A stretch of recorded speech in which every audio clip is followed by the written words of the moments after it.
தெய்வக்கரசு நம்பி சுவாமிகளே, கூறுங்கள். வெகு நாட்களாகவே அடியனுக்கு சில சந்தேகங்கள். அதை தங்கள் மூலம் தீர்த்துக் கொள்ளலாம் என்று பார்க்கிறேன். கூறுங்கள், முடிந்தவரை தீர்க்க பார்க்கிறேன். தங்களுக்கு தெரியாமல் இருக்காது, தங்களது ஆச்சாரியார் மணக்கால் நம்பிகளின் இயற்பெயர் என்ன சுவாமி? ஸ்ரீ ராமமிஸ்ரர் என்பதாகும். பிறப்பு காவிரிக்கரை ஓரத்தில் ஒரு கிராமம். ராமமிஸ்ரர். அப்படி என்றால் மணக்கால் நம்பி என்பது காரணப் பெயராகத்தான் இருக்க வேண்டும், இல்லையா சுவாமி? உண்மைதான். நடந்த ஓர் சம்பவத்தால் அப்படி ஓர் பெயர் ஏற்பட்டதாக பெரியவர்கள் சொல்வார்கள். அதை நாங்கள் அறிந்து கொள்ள ஆவலாய் இருக்கிறோம் சுவாமி. சொல்கிறேன். மாரநேர் நம்பியான தாங்கள் சேற்று நீரை பருகி நம் ஆச்சாரியாரின் கவனத்தை கவர்ந்தது போல் மணக்கால் நம்பி சுவாமிகளும் சேற்று மணலின் சம்பந்தத்தால் தான் தம் ஆச்சாரியாரான உய்யக்கொண்டாரை கவர்ந்தார். அப்படியா சுவாமி? ஆமாம். ஆச்சாரியார் உய்யக்கொண்டார் அவர்களின் மனைவி ஆண்டாள் அவர்கள் சிறு வயதிலேயே திருநாடாகிய பரமபதத்திற்கு சென்று விட்டார்கள். அவர்களுக்கு 2 பெண் குழந்தைகள். உய்யக்கொண்டாரின் சிஷ்யரான ராமமிஸ்ரர் ஒரு சமயம் அந்த குழந்தைகளை ஆற்று நீரில் நீராட்டி அழைத்து வந்து கொண்டிருந்தார். வரும் வழியில் பாதையில் ஓரிடத்தில் மிகவும் சேராக இருந்ததால் குழந்தைகள் விக்கித்து நின்றார்கள். தன் குருநாதரின் குழந்தைகளின் நிலை கருதி ராமமிஸ்ரர் சேற்று நீரில் சாஷ்டாங்கமாக படுத்துக் கொண்டார். அதோடு குழந்தைகளை தன்மேல் நடக்கச் செய்து அவர்களின் கால்கள் சேராகாமல் பார்த்துக் கொண்டாராம். பின் அகத்திற்கு வந்து குழந்தைகளை குருநாதரிடம் ஒப்படைத்த பின்தான் அவர் நீராடச் சென்றாராம். ஓஹோ. அவர் திரும்பி செல்லும் போது கவனித்த உய்யக்கொண்டார், ஏன் உன் உடம்பெல்லாம் சேராக உள்ளது, முதுகில் கால்களின் தடம் தெரிகிறதே என்று வினவ குழந்தைகளின் மூலம் அவருக்கு விஷயம் தெரிய வந்தது. ஆஹா, என்னே ஒரு ஆச்சாரிய விசுவாசம். அதேதான். இப்படித்தான் ஆச்சாரியர் உய்யக்கொண்டாரும் நினைத்து உள்ளம் பூரித்து போனார். குருநாதரின் மீதுள்ள விசுவாசத்திற்காக அவர் குழந்தைகளின் மணல்கால் தடத்தை தன் முதுகில் பதித்துக் கொண்ட ராமமிஸ்ரருக்கு மணக்கால் நம்பிகள் என்று அவர் பெயரிட்டார். அன்றிலிருந்து அவர் காரணப் பெயரே இன்றும் நிலைத்து நிற்கிறது. அந்த மணக்கால் நம்பியை அடியேனுடைய பூர்வாசிரம தகப்பனாரும் இப்போது அனைவருக்கும் ஆச்சாரியருமான யமுனாச்சாரிய சுவாமிகளும் அடியேனும் மற்ற வேறு 3 பேர்களும் ஆச்சாரியராக அடைந்துள்ளோம். என்ன தெய்வக்கரசு நம்பி, ஆச்சாரியர் மணக்கால் நம்பிகளை பற்றி பெரிய பிரசங்கம் நடப்பது போல் தெரிகிறதே. அது ஒன்றுமில்லை சுவாமி. இவர்கள் பழைய சம்பவங்களை கேட்டார்கள். அடியேன் தெரிந்தவரையில் எடுத்துச் சொன்னேன். ஏன் மென்று விழுங்குகிறாய்? ஆச்சாரியர் மணக்கால் நம்பிகளை பற்றி என்றும் நினைப்பதும் நம் சம்பிரதாயத்திற்கு அவர் செய்த அரிய நற்பணிகளை நன்றியோடு பேசுவதும் மிகவும் உயர்வானதுதான். அக்காரியத்தை தானே நீ செய்து கொண்டிருந்தாய். அதை கேட்ட அளவில் அடியேனின் சிந்தனையும் ஆச்சாரியரின் வசம் சென்று விட்டது. சுவாமி, தகுந்த நேரத்தில் தங்களை அந்த அரங்கனின் சன்னதியில் சேர்த்து பெரும் நிதியான அந்த அரங்கனையே தங்களுக்கு அளித்த பெரும் உபகாரி அல்லவா சுவாமி அவர்? நீ குறிப்பிட்டது மிகவும் சரியானது மாரநேர் நம்பி. அன்று அந்த நீதியை அடியேனுக்கு அளிக்க வெகுநாள் பொறுமையோடு காத்திருந்து தன் ஆச்சாரியரின் விருப்பத்தை சிரமேற்கொண்டு அதை பூர்த்தியும் செய்த பெரும் சிரேஷ்டர் அவர். அவர் வழியிலேயே அவர் விருப்பத்தையும் அடியேனுடைய பாட்டனாரும் பூர்வாச்சாரியாருமான நாதமுனிகளின் விருப்பத்தையும் பூர்த்தி செய்யும் வகையில் இந்த சம்பிரதாயம் மேலும் செழித்தோங்கும் வகையில் செயலாற்றப் போகும் ஒரு மகானை தேடி அடியேன் காத்துக் கொண்டிருக்கிறேன். தங்கள் ஆச்சாரியர் அருளால் அக்காரியம் விரைவில் கைகூட வேண்டும் சுவாமி. அந்த நம்பிக்கை அடியேனுக்கு இருக்கிறது. ஆச்சாரியரின் வாக்கு என்றும் பொய்த்ததில்லை. உள்ளே நம் ஆராதனத்தில் உறையும் விக்கிரக திருமேனி ஓர் நாள் நிச்சயம் அவர் நம் எதிரே வருவார். அது விரைந்து கைகூட அந்த எம்பெருமானும் எம்பெருமாட்டியும் அருள் புரிய வேண்டும். அதன் கருத்தாகத்தான் இப்போது சதுஸ்லோகி என்னும் துதிநூல் அடியேனால் இயற்றப்பட்டிருக்கிறது. அடியேனின் ஆச்சாரியர் மணக்கால் நம்பிகள் கூறுவார், உன் கோரிக்கை நிறைவேற திவ்ய தம்பதிகளான பெருமாளையும் தாயாரையும் சேர்ந்தே பிரார்த்தித்து வா. திருமாலையும் திருமகளையும் சேர்ந்து உபாசிக்கும் ரகசிய மந்திரம் துவயம் என்று சொல்கிறோம். அது அனைத்து நலன்களையும் வழங்குவது. பிறவிக் கடல் என்ற விஷம் தீண்டப்பட்ட ஒருவனுக்கு துவயம் என்ற மந்திரம் விஷம் தீர்க்கும் மருந்தாக இருக்கும் என்பார் என் ஆச்சாரியர். வணங்குகிறேன் சுவாமி. வரவேண்டும் வரவேண்டும், அமருங்கள். சுவாமி, ஆச்சாரியர் ஸ்தானத்தில் இருக்கும் தாங்கள் தரையில் அமர்வது முறையல்ல. தாங்கள் மேற்கொண்டிருக்கும் சந்நியாச தர்மமோ மிகவும் மேன்மையானது. தாங்கள் தங்கள் பீடத்திலேயே அமர்ந்து கொள்ள வேண்டும். அமருங்கள் சுவாமி.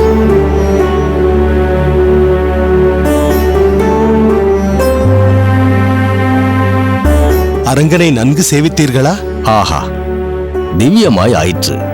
அது மட்டுமா, தெய்வவாரி ஆண்டானின் விதவிதமான அலங்காரத்தில் எழில் கொஞ்சம் அரங்கனின் திருமுகம் என்ன, அரையரின் தமிழ் பாசுரத்துடன் கூடிய அபிநயம் என்ன, அதை வர்ணிக்க வார்த்தைகளே இல்லை சுவாமி. அனைத்தும் பவித்திரம், காண கண்கோடி வேண்டும். சுவாமி, தங்கள் திருவாயால் தரிசித்த விஷயங்களை கேட்பது மிகவும் மகிழ்ச்சியாக இருக்கிறது. பெரிய நம்பி, சுவாமி, இவர் தங்கியிருக்கும் இடம் நல்ல வசதியாக இருக்கிறதல்லவா? நம் கோமடத்து ஆச்சாரியர் திருமடத்தில் தான் தங்கியிருக்கிறார். அனைத்தும் வசதியாக உள்ளதாக தெரிவித்தார். மிகவும் நல்லது. சுவாமி, தேவரீர் அடியேனுடைய ஸ்லோகத்தை சரிபார்த்தாகிவிட்டதா? இல்லை இன்னும் கால அவகாசம் ஏதும் தேவைப்படுகிறதா? அவசரம் ஒன்றுமில்லை, பொறுமையாகவே சோதித்தருளலாம். சரிபார்த்தாகிவிட்டது சுவாமிகளே. ரத்ன சுருக்கமாக இருந்தாலும் தங்களது பக்தி பிரவாகமிட்டு ஓடியிருக்கிறது. அதை மறுப்பதற்கில்லை. ஆனால் சொல்லுங்கள், தயங்காமல் எதுவாக இருந்தாலும் சொல்லுங்கள். இரண்டாவது ஸ்லோகத்தில் தெரிவிக்கப்பட்டிருக்கும் கருத்து பிழை உள்ளதாக தெரிகிறது.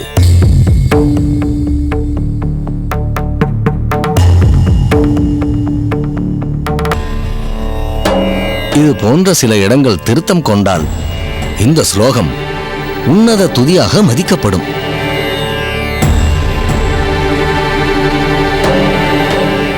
ஆஹா, அதற்குத்தான் தங்களைப் போன்ற பெரியோர்களின் அவசியம் தேவைப்படுகிறது. தகுந்த நேரத்தில்தான் அரங்கன் தங்களை இங்கு அனுப்பியிருக்கிறான். எழுதி முடித்தவுடனே யாராவது சோதித்தருள வேண்டுமே என்று நினைத்தேன். அது தங்கள் மூலம் பூர்த்தியாகின்றது. சுவாமி, அந்த பிழை என்னவென்று அடியேன் அறிந்து கொள்ளலாமா? அந்த பிழை என்னவென்றால், ஸ்ரீதேவி தாயாரின் எல்லையற்ற பெருமையை அந்த எம்பெருமானும் அளவிட்டு கூற முடியாதென்று குறிப்பிடுவதாக உள்ளது. அது பகவானின் ஒப்பற்ற நிலைக்கு இழுக்கு போல் தெரிகிறது. அந்த எம்பெருமான் தானே எல்லோருக்கும் சுவாமியாகவும் சர்வ வியாபியாகவும் இருக்கிறான். ஆகவே தங்களின் ஸ்லோக கருத்து பிழையுள்ளதாக அடியேனுக்கு படுகிறது. இந்த ஸ்லோக ஓலைகளை பூரணமாக பார்த்து மேலும் ஏதாவது பிழை உள்ளதா என்றும் சோதித்துவிட்டு ஓரிரு நாள் கழித்தே கூட தாங்கள் கொடுக்கலாம். அதுவரை ஓலைகள் தங்களிடமே இருக்கட்டும். அப்படியே சுவாமி. சுவாமி, இப்போது இந்நேரத்தில் ஒரு முக்கியமான விஷயத்தை குறிப்பிட வேண்டும். இந்த துதியை பாட எழுத்தாணியை கையில் எடுத்தது அடியேனாக இருந்தாலும் அறிவாக இருந்து எழுத வைப்பது அவனே அல்லவா? அவன் கொடுத்த ஞானத்தை சரிவர அடியேன் உபயோகித்திருக்கிறேனா என்பதை அடியேனே படித்து பார்த்தால் ஒரு முடிவிற்கு வர இயலாது. அதற்குத்தான் தங்களை படிக்கச் சொல்லி கருத்தை அறிந்து கொண்டேன். தாங்கள் குறிப்பிட்ட இடத்தை கருத்தில் கொண்டு என்ன பிழை உள்ளதோ அதை ஆலோசித்து திருத்தம் செய்து விடுகிறேன். தங்களை போன்ற ஸ்ரீ வைஷ்ணவர்களின் வார்த்தை என்றும் மதுரமானது. அதை மனதில் கொள்வேன். சுவாமி, தங்களது அடக்கமான பேச்சு அடியனுக்கு திருப்தியாக இருக்கிறது. சரி, அடியன் உத்தரவு வாங்கிக் கொள்கிறேன். சுவாமி, அதற்குள் கிளம்ப வேண்டுமா? இங்கு மடத்திலேயே சற்று சிரமப்பரிகாரம் செய்து பின்னர் புறப்படலாமே. பரவாயில்லை, மற்றொரு நாள் தங்களை வந்து சந்தித்துவிட்டு பின்னர் ஊருக்கு புறப்படுகிறேன். இப்போது சென்று வருகிறேன். நல்லது. பெரிய நம்பி, சுவாமி, அவரை நல்ல முறையில் வழி அனுப்பிவிட்டு வா. உத்தரவு சுவாமி. வருகிறேன் சுவாமி.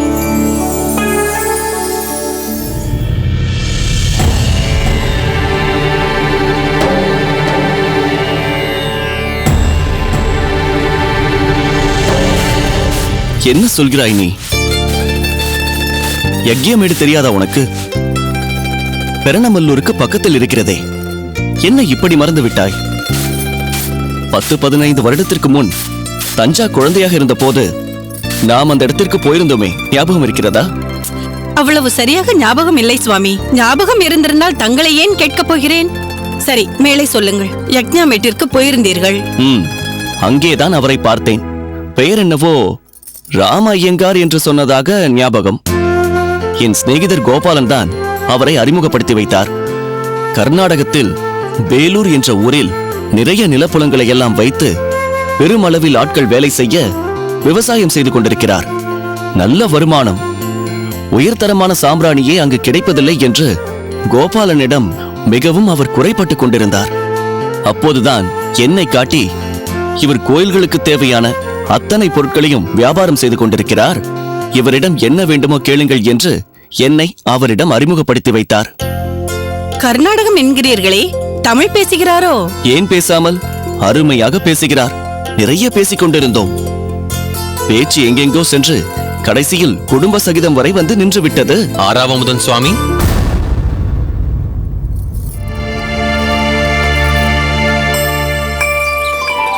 அடடே, சோமயாஜி சுவாமிகளா? வாருங்கள். நமஸ்காரம் சுவாமி. வாருங்கள் மாமி. நமஸ்காரம். ஏன் இங்கே நின்று விட்டீர்கள்? உள்ளே வர வேண்டியதுதானே? நாம் என்ன அந்நியர்களா? அதற்கில்லை, யாருடைய அகமாக இருந்தாலும் அனுமதியின்றி உள்ளே வருவது முறையல்லவே. அதெல்லாம் மற்றவர்கள் அகத்தில், நம் அகத்தில் கிடையாது. உள்ளே வாருங்கள் சோமயாஜி.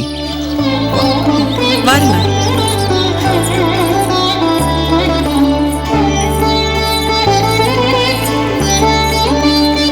உட்காருங்கள் சுவாமி. இருக்கட்டும் இருக்கட்டும். கௌசல்யா, ஒரு தாம்பாளம் கொண்டு வாருங்கள். சரி, இதோ கொண்டு வருகிறேன். உட்காருங்கள் சுவாமி. உட்கார். என்ன, வேங்கடகிருஷ்ணன் நன்றாக படித்துக் கொண்டிருக்கிறானா? ஆகா, தாங்கள் மட்டும் இல்லை என்றால் அவனுக்கு மயிரவண்ணன் சுவாமிகளின் பாடசாலையில் இடமே கிடைத்திருக்காது. நான் திண்டாடி போயிருப்பேன். இந்தாருங்கள் மாமி. நீங்களும் உட்காருங்கள்.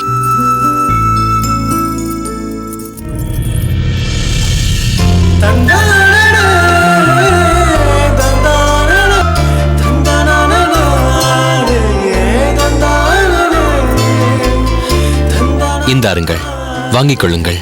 என்ன இதெல்லாம்? ஏதாவது விசேஷமா? விசேஷம் ஏதாவது இருக்க வேண்டுமா என்ன? நமக்கு வேண்டியவர்கள் அகத்திற்கு போகும்போது வெறுங்கையுடன் போவது வழக்கமில்லையே. இந்தாருங்கள்.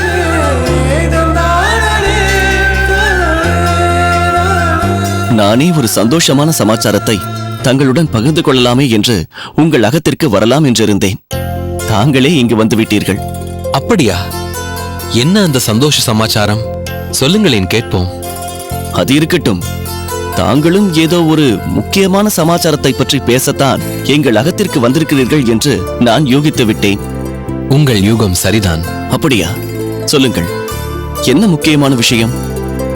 தங்களுக்கு நான் என்ன செய்ய வேண்டும்? உங்கள் சந்தோஷ சமாச்சாரத்தை நீங்கள் முதலில் சொல்லுங்கள், பிறகு நான் சொல்கிறேன்.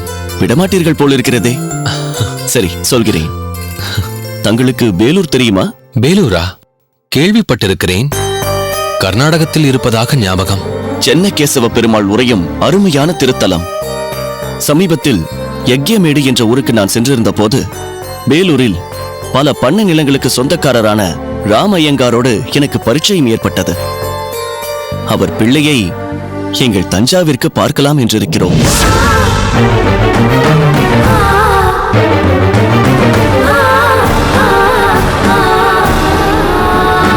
அந்த குடும்பத்தை பற்றிதான் இப்போது கௌசல்யாவிடம் நான் சொல்லிக் கொண்டிருந்தேன்.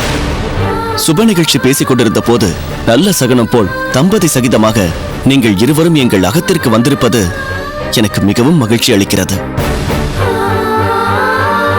இதுதான் நான் சொல்ல வந்த சந்தோஷமான சமாச்சாரம். இப்போது நீங்கள் சொல்லுங்கள். நாங்கள் தஞ்சாவை... காந்திமதி, இரு. சோமயாஜி சுவாமிகளே, அவர்கள் சொல்ல வந்த விஷயத்தை சொல்லட்டுமே. அடியேன் சொல்கிறேன். நாங்கள் எதற்கு இங்கு வந்தோம் என்றால், பூமி தேவிக்கு சீமந்தம் செய்ய உத்தேசித்திருக்கிறோம். தாங்கள்தான் வந்து பிரகஸ்பதியாய் இருந்து சீமந்தத்தை சிறப்பாக நடத்தி கொடுக்க வேண்டும். தங்களை விடவா நான்? தாங்களே நடத்தி வைக்கலாமே. அப்படியில்லை, நம் மகத்தில் நடக்கும் விசேஷத்திற்கு நாமே பிரகஸ்பதியாய் இருப்பது அடியேனுக்கு அவ்வளவாக பிடித்தமானதில்லை. நாள் பார்த்து விட்டீர்களா? இல்லை, இனிமேல்தான் பார்க்க வேண்டும். அதற்கு முன் தங்களிடம் பேசி தங்கள் சம்மதத்தை தெரிந்து கொண்டு போகலாம் என்றுதான் நாங்கள் இங்கு வந்தோம். சரிதான். இதில் என் சம்மதத்தை கேட்க வேண்டுமா என்ன? இது நம் அகத்து விசேஷம். நிச்சயம் நான் வந்து நடத்தி கொடுக்கிறேன். நாள் குறித்தவுடன் தங்களுக்கு தெரிவிக்கிறேன். நாங்கள் புறப்படுகிறோம். என்ன அதற்குள் புறப்பட்டு விட்டீர்கள்? அகத்திற்கு வந்துவிட்டு எதுவுமே உண்ணாமல் போனால் எப்படி? பரவாயில்லை, இன்னும் 2-3 இடங்களுக்கு போக வேண்டும். நாங்கள் வருகிறோம்.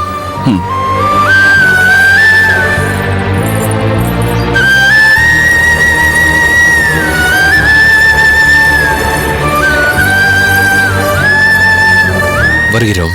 வாருங்கள் சுவாமி.